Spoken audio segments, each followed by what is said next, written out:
Good evening friends. ఈరోజు ఈ డిస్కషన్స్లో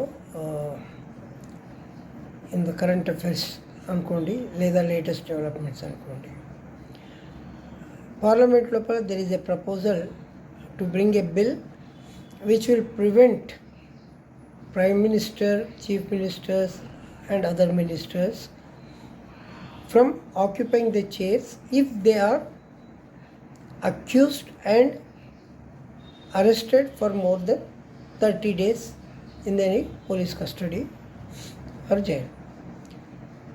So this is something really important because normally with respect to any central government organizations కానీ state government public servants కానీ ఎవరి మీద అయితే case ఉంటుందో వాళ్ళు more than 24 hours if they are in a jail on any accusation or any charge, immediately more than 24 hours they will be suspended. They are placed under suspension, and based on the case hearing and all that, ultimately either they are reinstated or they are dismissed. If the charge is proved, they are dismissed. If the charge is not proved, they are reinstated with back benefits. ఇది ఇప్పటి వరకు politics లోపల జనరల్గా లేదు. In fact there is a clear cut provision in the election commission that you have to give what are the charges you have on you in the election declaration itself. Notification లోపలే మీరు application election nomination వేసేటప్పుడే ఒక provision ఉంది. ఒక్కొక్కళ్ళకి minimum 200 నుంచి 200-300 వరకు charges కూడా ఉంటాయి. So ఈ టైం లోపల ఇలాంటి బిల్లు తీసుకురావడం లోపల ఉపయోగం ఏంటి, అర్థం ఏంటి? Fact judiciary is one major player ఈ ఎంటైర్ సిచ్యువేషన్ లోపల. Judiciary ultimately is the boss. అంటే జ్యుడిషియరీ చెప్పాలి ఇది కేసు నడుస్తుంది, వాళ్ళు అరెస్ట్ చేయారు, ఇది ఏదైనా కానీ. సో జ్యుడిషియరీకి ఎంతవరకు ఇండిపెండెన్స్ ఉంది ఈ విషయం లోపల, ఎన్ని లూప్ హోల్స్ ఉన్నాయి? ఒకటే, ఇప్పుడు మనము చాలా బిల్స్ తీసుకొని వస్తున్నాం. సింపుల్గా చెప్పాలి అని అంటే ఉదాహరణకి anti defection law. Already anti defection law ఒక కాన్స్టిట్యూషన్ లోపల it's already there. 10th schedule లోపల ఒక విధంగా ఉంది. తర్వాత అమెండ్మెంట్ ప్రకారము ఎవరైతే డిఫెక్ట్ చేస్తారో వేరే పొలిటికల్ పార్టీస్కి వాళ్ళు they will lose their right. But that particular thing will be decided by the speaker. It is not automatically they lose it. There are so many ifs and buts.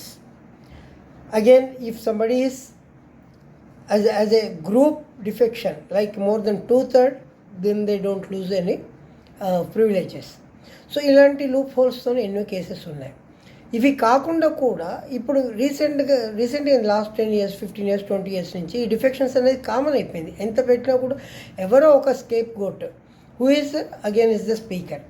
ఇప్పుడు ఏంటి అని అంటే ruling party నుంచి బయటికి వెళ్తే వాళ్ళ మీద actions, ఎందుకంటే స్పీకర్ చేతిలో ఉంది కాబట్టి. బయట నుంచి రూలింగ్ పార్టీకి వస్తే ఆ స్పీకర్ ఈ can take his decision keeping it pending for any number of days or years, sometimes next elections వరకు కూడా ఇలాంటివి జరుగుతున్నాయి. ఇలాంటి లూప్ హోల్స్ ఉన్నాక, జ్యుడిషియరీ లోపల ఇలాంటి సిస్టమేటిక్ ఎర్రర్స్ ఉన్నాక, ఇలాంటి లా తీసుకొచ్చి, లా ఈజ్ రియల్లీ అప్రిషియబుల్. ఎందుకంటే గవర్నమెంట్ ఎంప్లాయీస్కి ఈ రూల్స్ ఉన్నప్పుడు వై నాట్ ద ఇన్ఫ్యాక్ట్ ఇలాంటివి చాలా వచ్చాయి. ఇప్పుడు పెన్షన్స్ గురించి కూడా, పెన్షన్స్ గురించి వాళ్ళు గవర్నమెంట్ సర్వెంట్స్ కాదు అని అంటారు, మళ్ళీ వాళ్ళకి పెన్షన్ ఉంటుంది. They are all the considered as the privileges for serving the people for 5 years as a MP, MLA, MLC or whatever the position. So కొన్ని గవర్నమెంట్ ప్రివిలేజెస్ ఉన్నాయి, కొన్ని విషయం లోపల they are exempted. So exempted కూడా they are again privileges.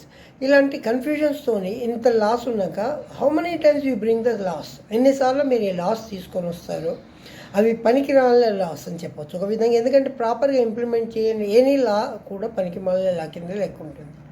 దానికి ఎన్నో loop holes పెడతారు. అలాంటప్పుడు do we really require this type of the laws, this type of the amendments? In fact ఈ అమెండ్మెంట్తో ఈ పర్టికులర్ పిఎం, సీఎం వీళ్ళందరినీ ఈ పర్టికులర్ లూప్లో తీసుకొని వస్తే ఎవరైతే పనిష్మెంట్ ఉంటారో, there are 2 constitutional amendments are required for the constitution. Article 75 for the central government and Article 164 for the state government. Central government లోపల president is the authority for the article 75 to dismiss or remove from the post. Similarly, governor for the article 164 under the state government. So ఇలాంటివి వచ్చినప్పుడు వీటి లోపల నీతి ఎంత, నిజాయితీ ఎంత, ultimately ఎంతవరకు వస్తుంది. But before that I think as an advocate and as a public also I request first let them seriously implement all those laws. నిజంగా చెప్పాలి అంటే ఇప్పుడు ఈ రూల్ తీసుకొని వస్తే ఇప్పుడు ఆల్మోస్ట్ ప్రతి స్టేట్ లోపల మినిస్టర్స్, ఎమ్మెల్యేస్ పక్కన పెట్టండి, మినిస్టర్స్ కూడా ఉన్నారు. ఈవెన్ చీఫ్ మినిస్టర్స్ మీద కూడా జైలుకు వెళ్ళి చీఫ్ మినిస్టర్స్గా అయిన వాళ్ళు ఉన్నారు, కంటిన్యూ చేసే వాళ్ళు ఉన్నారు. వీళ్ళందరినీ ఏ విధంగా చేస్తాం అంటే first you take care of their judiciary systems.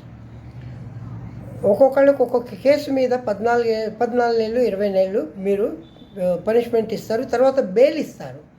Bail ఇవ్వగానే they can contest again. This is in many cases including the Jayalalithaa's. జయలలితని ఎందుకు చెప్తున్నానంటే ఆమె లేదు కాబట్టి చెప్తున్నాను. బట్ ఇప్పటికీ లివింగ్ వాళ్ళు చాలామంది ఉన్నారు. I don't want take their names. ఇన్ని నెలలు జైల్లో ఉన్నాక వాళ్ళకి బెయిల్ ఇచ్చాక కేసు ఫైనల్ కాకపోతే ఇంకా వాళ్ళకి why you are giving the opportunity. Chief ఒక 1 month అని ఇక్కడ అంటున్నారు అక్యూజ్డ్, బెయిల్ మీద అని మళ్ళీ ఇంకొకటి లిటిగేషన్ పెడుతున్నారు. Bail is nothing. ఒకవేళ రూల్ పెడితే ఏ విధంగా పెట్టాలి అని అంటే ఛార్జెస్ ఉంటే ఆ ఛార్జెస్ ఫైనల్ అయ్యే వరకు they are not able to contest. వాళ్ళు చేయకూడదని. ఎందుకంటే bail is a matter of a law. In fact bail is a matter of rule. After every period even a murderer, heinous crime చేసిన వాళ్ళు కూడా బెయిల్ దొరుకుతుంది. So again will they contest? నార్మల్గా ఒక rule కూడా ఉంది, అక్యూజ్డ్ క్రైమ్ ప్రూవ్ అయిపోతే జైల్లో ఉంటే వాడికి ఓటు హక్కు కూడా ఉండదు. సో అలాంటి రూల్స్ ఏదైనా తీసుకొని వస్తే ఆనెస్ట్గా తీసుకొని రావాలి. And it should be applicable to all. One appreciable thing is ఏంటంటే the proposal is to include the prime minister also. ఎందుకంటే వీటన్నిటి మీద కొన్ని ఎగ్జామ్షన్స్ ఉన్నాయి. At the time even during the emergency time Indira Gandhi కూడా కొంతమందిని తీసేశారు ఎనీ లీగల్ పరిధి లోపల నుంచి కూడా. బట్ ఈ రూల్స్ ఊరికే ఏదో నామకే వాస్తే పేరుకు మాత్రమే తీసుకోకుండా సీరియస్నెస్ చేయాలి. దానికంటే ముందు ఇవి కొత్త రూల్స్, కొత్త బిల్స్ పెట్టినప్పుడు పాత బిల్స్ ఎంతవరకు పనిచేస్తున్నాయి అన్నది more important. This is my personal opinion and opinion as an advocate.